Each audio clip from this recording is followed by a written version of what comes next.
Rebonjour tout le monde et bienvenue à la deuxième table ronde de cette matinée. Nous avons déjà entendu les perspectives des opérateurs et nous tournons maintenant aux régulateurs. Comme nous l'avons déjà établi, la récente crise de Covid a eu un impact dévastateur sur le transport aérien mondial.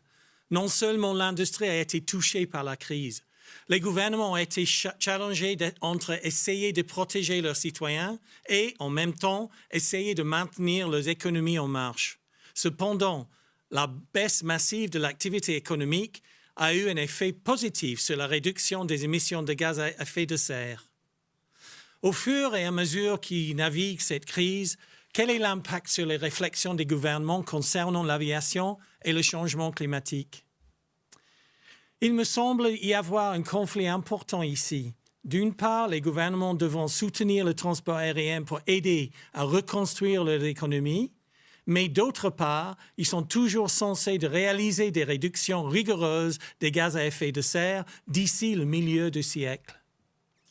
Alors, ce panel va examiner les approches gouvernementales et réglementaires pour relever ce défi. Nous entendons des points de vue sur ce qui se passe au niveau national, régional et international. D'où viendra le futur leadership politique sur cette question? Que pouvons-nous attendre de plus de l'OACI? Et en effet, est-ce que l'OACI est à l'auteur de la tâche? Au cœur du panel précédent, nous avons entendu le point de vue de l'industrie. Mais nous avons également entendu de leur part ce qu'ils ont besoin de la part des gouvernements en termes de soutien réglementaire. Nous allons maintenant écouter le point de vue des régulateurs à ce sujet. Je suis encore gâté d'avoir un panel très expérimenté et compétent qui peut nous donner son point de vue sur ces questions et encore plus. Alors, laissez-moi présenter les membres du panel.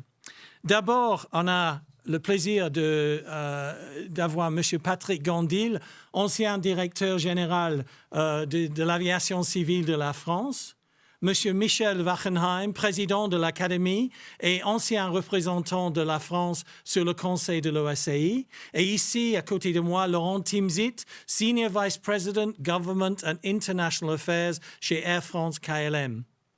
Et je suis encore plus gâté d'avoir les personnes en ligne. D'abord, Adefunke Adeyemi, c'est la Regional Director of Advocacy and Strategic Relations in IATA in Africa.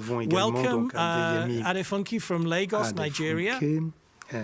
Good morning. Okay, we don't hear you, but good morning. And Charles Schlumberger. Good morning, Paul, and thank you. Merci beaucoup. Okay. Et Charles Schlumberger, who's the head of aviation sector at the World Bank. Bienvenue, Charles de Genève. Et enfin, Charles Schlumberger. Bonjour, Paul. De Merci la Banque beaucoup. mondiale qui nous rejoint depuis Genève. OK. Nous avons alors maintenant notre panel ici. Alors, je vais lancer les premières questions.